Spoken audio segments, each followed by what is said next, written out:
The times, they are changing. How's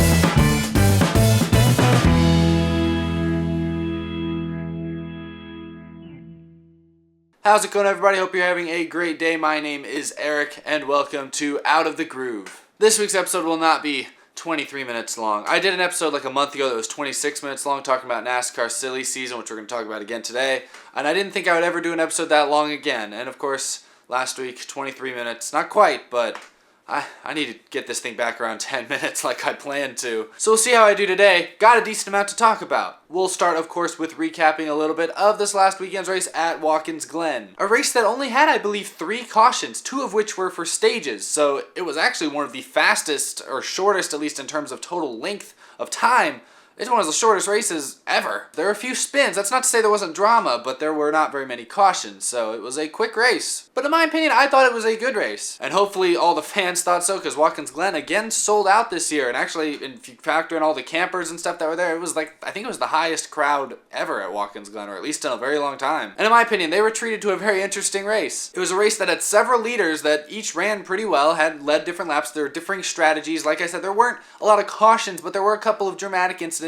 Most notably when Kyle Busch and Brad Keselowski made contact on a restart, 2 good cars, both running in the top 10 at the time. They spun out, did not bring out a yellow, but put them both well behind for the rest of the race. This incident was pretty major, not only because it involved 2 pretty major big name contenders, but also because it involved 2 of the most polarizing drivers in the sport. I talked about this last week. People like to hate on Kyle Busch for everything he does. A lot of times he does deserve it, like when he spun Danica out this weekend. That was dumb. But other times I think people don't really listen to Kyle Busch because they have some preconceived notion that he's an idiot for everything he does. Now in this specific incident, it was Brad Keselowski who missed the corner after they went in too wide in a zone that people typically do try to go too wide in. It's a fairly common passing zone. Keselowski had Kyle Busch to his right and just then missed the corner and spun them both out. Wasn't intentional, and it wasn't, the first time we've seen something like that happen, but it was, it was a racing incident that really was mostly Keselowski's fault. So really not a lot of drama there. Kyle Busch was right to be frustrated. He had a pretty good car early on, got put behind when they had to pit under caution for an extra time under caution for a loose wheel, so he got put behind there, was working his way back up, then had that happen, then had to go back again. He still ended up finishing in the top 10, so it wasn't a horrible day for Kyle Busch, but he had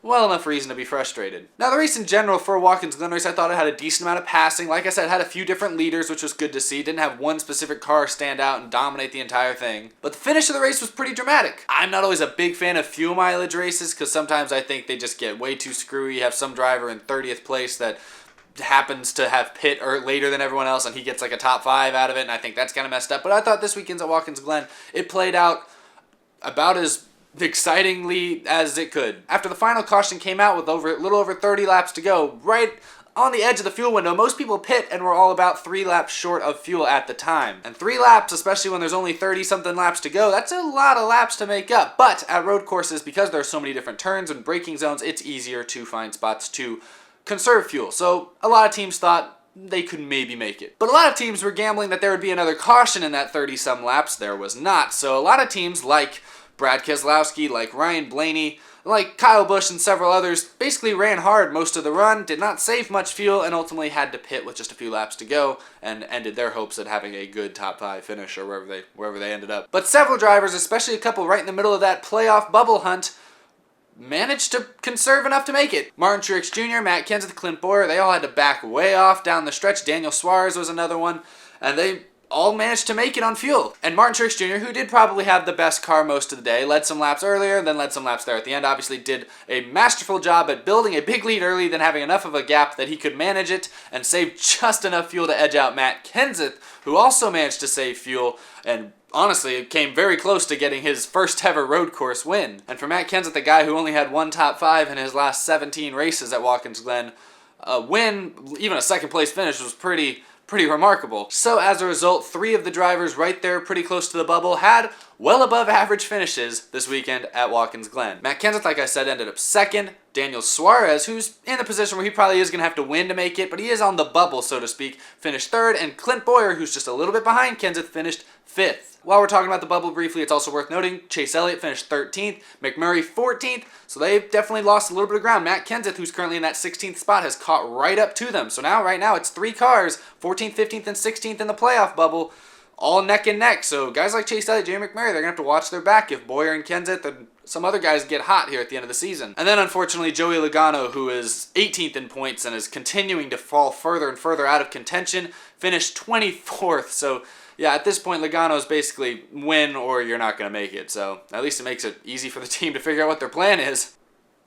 And he's got 4 races to do it, so that wouldn't completely rule Logano out yet, but they have not shown the speed anywhere near the speed, at least, that they need to show if they're going to win a race. But hey, we've seen this year, anyone can win a race and make the playoffs, so haha, it doesn't matter what they're doing now, Logano could still get in, so I'm not mad about the playoff format. Anyway, I kind of glanced over it, but yes, Martin Truex Jr. did win the race, as a matter of fact, and that's significant because it's his series leading now 4th win of the season. He's got way more bonus points than anyone else. He's almost a lock already to make it to Homestead with the amount of bonus points he's racked up this regular season. So just add 5 more to the books. There's not a lot else to talk about Martin Truex Jr., and this is his 2nd win at a road course. He now has a win at both Sonoma and Watkins Glen, so I guess that's a cool thing to put on his resume at the end of his career. Yeah, Martin Truex Jr. establishing himself right now as probably the championship favorite frontrunner at this point. And you know, as we get close to the playoffs now, this is starting to become significant that team has been on such a roll. We've seen Kyle Larson, who at the beginning of the year started out red hot. We all, after a couple months into the year, figured he was going to be a championship contender. He's cooled off substantially the last few weeks, last month or so, has really not been in contention to win much lately, whereas guys like Martin Truex Jr., Kyle Busch have continued to run up front and challenge each other for wins. Also, Jimmy Johnson, who has 3 wins this year, but that's, other than those 3 wins, he's not done a lot else this year. He's been pretty hit or miss for the most part. He too, not been that good as of late. He's had some struggles, he hasn't had great finishes, but we know Jimmy Johnson and Chad Knaus never doubt them come playoff time, but it's just worth noting they have not been on a great roll either. And I was reading the results earlier. Toyota finished 1 through 4. Positions 1 through 4 went to Toyota. 2nd, 3rd, and 4th were all Joe Gibbs Racing Toyotas, and none of them were Kyle Busch. Kyle Busch finished 7th, so Joe Gibbs Racing had all 4 of their cars in the top 7. Furniture Row had both their cars in the top 10, so 6 Toyotas, all the 6 main challenging Toyotas in the top 10 here at Watkins Glen. I've been saying it for a couple weeks, but it looks like Joe Gibbs Racing's back into definitely playoff form, possibly championship form. Kyle Busch looks like a possible threat. Matt Kenseth's been on a pretty good roll lately. I'm not going to say he's a championship threat yet, but if he makes the playoffs and he continues on this roll, watch out for Matt Kenseth. And we can't forget about Denny Hamlin. Even Daniel Suarez, I'll talk about him in a minute. He's been looking better lately. So anyway, this episode's not supposed to talk about championship favorites yet. We got weeks until we really got to worry about any of that, so let's move on. Before I get to the big news that I know a lot of you guys probably want me to talk about this week, I will also point out, I just mentioned Daniel Suarez. I want to talk a little bit about the rookie battle that I haven't really talked about as much the last few weeks. I want to talk about it a little bit as of now. Coming into this year, the 3 main rookies, Ty Dillon, Eric Jones, and Daniel Suarez, have been the 3 best rookies this year. None of them have wins, but they've all at times run well. Eric Jones and Daniel Suarez specifically have led laps occasionally. Daniel Suarez got his first stage win of his career this weekend at Watkins Glen, so both of them have had good moments this year, as they rightfully should, given that they're both on pretty good teams. I mean, Eric Jones is teammates with Truex, who's dominating everything, and Suarez is filling in that 19 car, which almost won the championship last year. So yeah, they should be running pretty well, but you know, it's worth noting that they have, for the most part, lived pretty close to expectations so far. But coming into this season, when people asked me who I thought would win Rookie of the Year, I was on the fence, but I went with Eric Jones, mainly because I thought last year in the Xfinity Series, and you know, throughout his career in the Xfinity Series, he had been, of those rookies I mentioned, he's been the most consistent. I mean, last year in the Xfinity Series, when he was running full-time, he won the most races of any of the Xfinity regulars. Very often it seemed like it was him versus Kyle Busch, and if you're running with Kyle Busch in any Xfinity race, you're doing something pretty well. Even though, yes, I know Suarez did win the Xfinity Championship last year, if you look at the season as a whole, I think consistency Jones was a little bit better. But I was on the fence this year about who I would pick because while I think Jones might be a little bit more talented at this point in his career, I think Daniel Suarez is driving for the slightly better team. And for most of this year, they've been pretty neck and neck in points. I would have still said Jones has been ahead for the most part, and I think he's had more top 10s.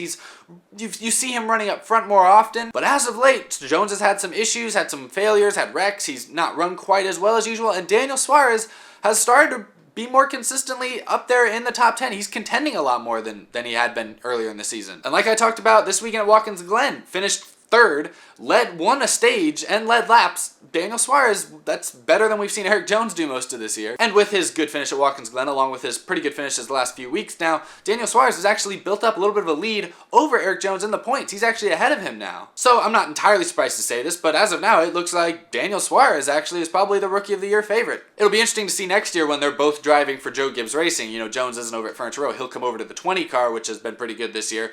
it'll be interesting to see then which of the two drivers really stands out as better, to see who really is the most talented, or who's necessarily maybe just has better equipment this year. But that being said, Daniel Suarez has really, he's grown, like improved an immense amount just since the beginning of the season. Like, it's visible. At the beginning of the year, he was, making kind of some mistakes. He was getting caught up in wrecks. You could tell he just didn't have all the tracks 100% figured out yet. But now, as we start to head to some of these tracks for a second time, he's got his feet underneath him. He's probably working better with his crew chief and spotter now than he was before.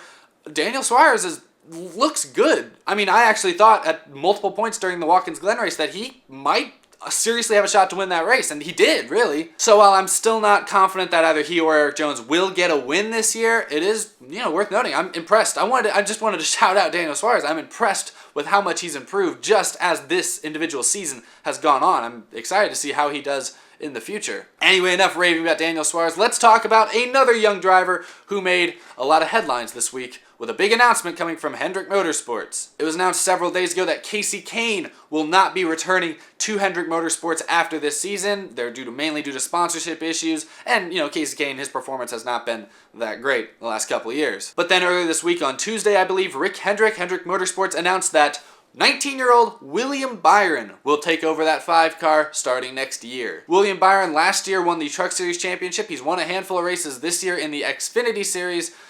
He's only 19 years old, but there's no doubt that he has some skill and some talent. And a large portion of why Hendrick Motorsports is chosen to give him that 5 car and stay in-house. One, he's a young driver. He's probably a little bit cheaper than some of these veterans out on the market, like Kurt Busch, Matt Kenseth, and obviously, I guess, Kasey Kahne now. But William Byron's also bringing with him some loyal sponsorship in Axalta and Liberty. So they announced that those two sponsors would be sponsoring a large portion of his races next year. This move surprised some, but at the same time, I think probably didn't really surprise anybody. There's no doubt that Rick Hendrick really was a big fan of William Byron. He's been very talented just in the last 2 years, not even full 2 years. He's won a Truck Series Championship, like I said, and he's won a lot of Xfinity races. He's been kind of up and down, but he's clearly proven he can win a lot when given good equipment. And he's young, and if there's one thing NASCAR's trying to do right now, obviously, and all these NASCAR teams, they're trying to bring young drivers up to attract a younger fan base, a new fan base, and hopefully attract new sponsors. So William Byron checks basically all these boxes, so it's not, in my opinion, not a huge surprise to see him in the 5 car. It's a little surprising because he is pretty young still. I mean, we don't see very many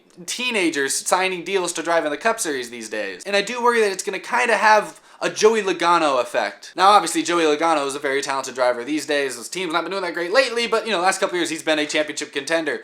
But when he first came into the Cup Series, remember, Joey Logano was like 18 when he came into the Cup Series, driving for the 20 car for Joe Gibbs Racing. So he was on a good team, on a car that had, won the championships before with Tony Stewart. People expected him to be pretty good, at least, when he first came up. But he really didn't. During his years with Gibbs, he really struggled. I think he only won 1 race. He wasn't bad, but he was not really a true playoff contender or chase contender at the time. Now, back then they didn't allow 16 cars in. He might have made the chase if they allowed 16 cars in, but since they didn't, at the time, he was really not much of a contender most years. But clearly then when he went over to Penske Racing in 2013, he's since then been one of the better drivers in the sport, and he's won a lot of races, been this close to winning a couple of championships, so clearly he had the talent. It just maybe took him a few years to really develop it. And it's kind of a trend we're seeing. We haven't really seen any rookie drivers just take the world by storm lately. Kyle Larson had a lot of hype behind him. Took 2 years for him to win his first race. Chase Elliott last year, a lot of hype behind him. Xfinity Series champion, taking over Jeff Gordon's 24 car. He is still yet to win. He's run well, but he's still yet to win a race. And then obviously I talked about Suarez and Jones earlier. They've run okay, but neither of them have won races either. So here's another driver, William Byron, who a lot of hype behind him. He's going to Hendrick Motorsports, which is known for having very popular drivers. He's going to have probably a pretty big fan base when he first comes in here. And I just worry that it's going to be hard for him to live up to the hype at first. It might take him 2 or 3 years before he finally gets a win. It might take him 2 or 3 years before he really becomes a playoff contender. It could be 5 or 6 years before he's a championship contender. And I just hope that early disappointments, which again may not happen, he could come out and just tear it up, you never know, but assuming that he comes out and has some early disappointments, I just hope that he doesn't get down on himself. That's kind of how I feel what happened to Ricky Stenhouse Jr. I don't mean to change subjects left and right too much here, but Ricky Stenhouse Jr. won 2 Xfinity Series championships in a row, then came to Roush Fenway Racing, and really, by no fault of his own, I don't think Roush Racing, since he's been there, has not really been, obviously their Cup program has not been as good as it used to be, but since then, Stenhouse really was not good for several years. He wasn't even a playoff contender. This is a guy that won 2 Xfinity championships. He comes to the Cup Series and just had no success. Until this year, of course, he does have 2 wins. He hasn't been that good the rest of the time, but he does have 2 wins, so maybe he's finally broken through. It just took him a while. But I just worry that anything like this could happen to William Byron. And it is worth noting, I don't think Hendrick Motorsports is as good as they were a few years ago. Jimmy Johnson's still top of his game. He could still win a championship any year. But that 88 car this year, we've seen failure after failure after failure, and most of them I don't really think have been Dale Jr.'s fault. The 5 car with Kasey Kahne has not been good in 2 or 3 years. I just worry that maybe they're setting William Byron and, for this, also for the sake of this argument, Alex Bowman up for failure early on in their career. I still think both Alex Bowman and William Byron will be playoff drivers for most of their careers, no matter what team they're on. If it's still Hendrick, if it's somewhere else, I think they definitely have the talent to do it. But Hendrick Motorsports next year is going to have 2 very young drivers, a rookie and William Byron, and I guess Alex Bowman's not technically a rookie, but he didn't drive anything this year, so he still kind of feels like a rookie. They're going to have 2 very young drivers out there, already with a young driver in Chase Elliott, and then they're going to have their lone veteran stud, Jimmy Johnson, out there. It's going to be a weird team, I think, for Hendrick Motorsports next year. But you can definitely count me among those who are very intrigued to see how William Byron does fare in his first season. I personally don't know a whole lot about him. I've not followed Byron very much in his career. I can't really tell how much of a what kind of personality he has, but he seems like a smart enough kid. I mean, he must be doing something right if he's getting a good ride with Hendrick Motorsports this early, so I wish him the best. You heard me mention other drivers earlier. I guess I haven't really talked about this, but Kurt Busch, it's also been announced he will not return to Stewart-Haas Racing next year. They did not pick up his contract option, so I don't really know how it works. I'm not sure if there's still a chance Stewart-Haas Racing could re-sign him, but I think that seems very unlikely. I mentioned it last week when there was kind of a fake news article at first that kind of reported something without really having any facts. Then a few days later, they finally said, okay, no, I guess he is going to be gone. So in the end, I guess they got it right, just not at the right time. So before I wrap up, yeah, that leaves several big name drivers on the market right now. Kasey Kahne, Matt Kenseth, and Kurt Busch, the Killer K's. People ask me all the time my opinion, where are these guys going to end up? Where are they going to end up? There's not that many big name rides still out there. And in my opinion, when you look at a driver like Kurt Busch or Matt Kenseth, they're older, they've both won championships, they're established veteran drivers. They've kind of already built their legacy. Both of them have won Daytona 500s. They've done a lot of big things in their careers. So in my opinion, similar to what happened to Greg Biffle last year. You know, Greg Biffle has been with Roush basically his whole career. Last year was a free agent, or they basically closed down that team. He got offers from small teams here and there, but he just didn't want to race with any small teams because he didn't want to waste a year being terrible. I worry that guys like Kurt Busch and Matt Kenseth could kind of fall into that same area. The trend these days with all these big teams is to bring their young drivers to the top, let them have these good cars, give them a chance. So I'm not sure if any really good team like Stewart-Haas Racing who might have some open cars, like Furniture Row with that 77 car, if they keep that around. You know, I'm not sure if any of these big teams, or RCR, they have the 27, I guess. I'm not sure that any of these big name teams are really going to want to spend the money on one of these veteran drivers, like I said. Which could mean that Matt Kenseth, Kurt Busch, and maybe even Kasey Kahne, their only options might be with smaller teams, like single car teams that we're not used to talking about, and I just don't know if these veterans are going to want to deal with that. I mean, we saw how miserable it seemed Clint Boyer was last year with H. Scott Motorsports. I mean, he was out there, a championship caliber driver out there, racing with 30th place cars every week. You could just tell he was not happy. And in my opinion, I think guys like Matt Kenseth, Kurt Busch specifically,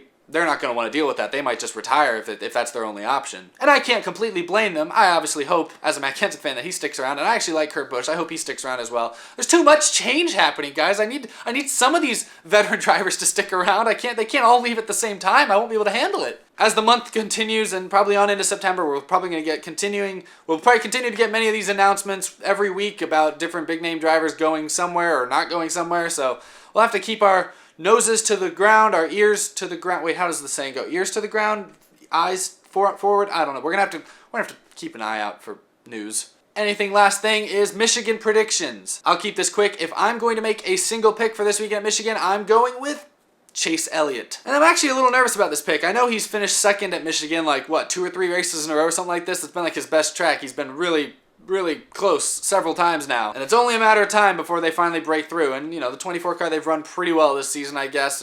Wouldn't be too surprising to see him win. But I am a little nervous making that pick because he does not have a win yet this season, and he is right there on the playoff bubble like I talked. That's a lot of pressure for a young driver like Chase Elliott.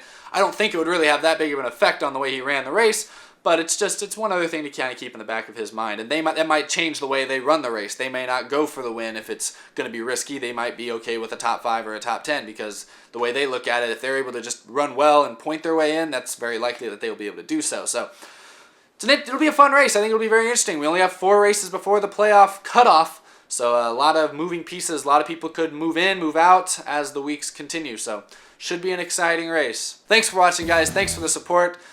Thank you guys for 50,000 subscribers. I hit that just this last week. That is an amazing milestone. I am really thankful for all of you people who've watched, even if this is like the first week you've ever subscribed or if you've been here for years like some of y'all have. I really appreciate y'all sticking around, giving me the support that really, it means a lot to me, and I can't thank y'all enough. But enough of that. Out of the Groove every Thursday. There's links in the description to my social medias. You can buy t-shirts, Out of the Groove t-shirts. You got hats for Out of the Groove or Double E Cup Series stuff if you want to check those out. Whew, those are down in the description. So thanks for that, guys. Thanks for watching, and I'll see y'all next week. Have a good one.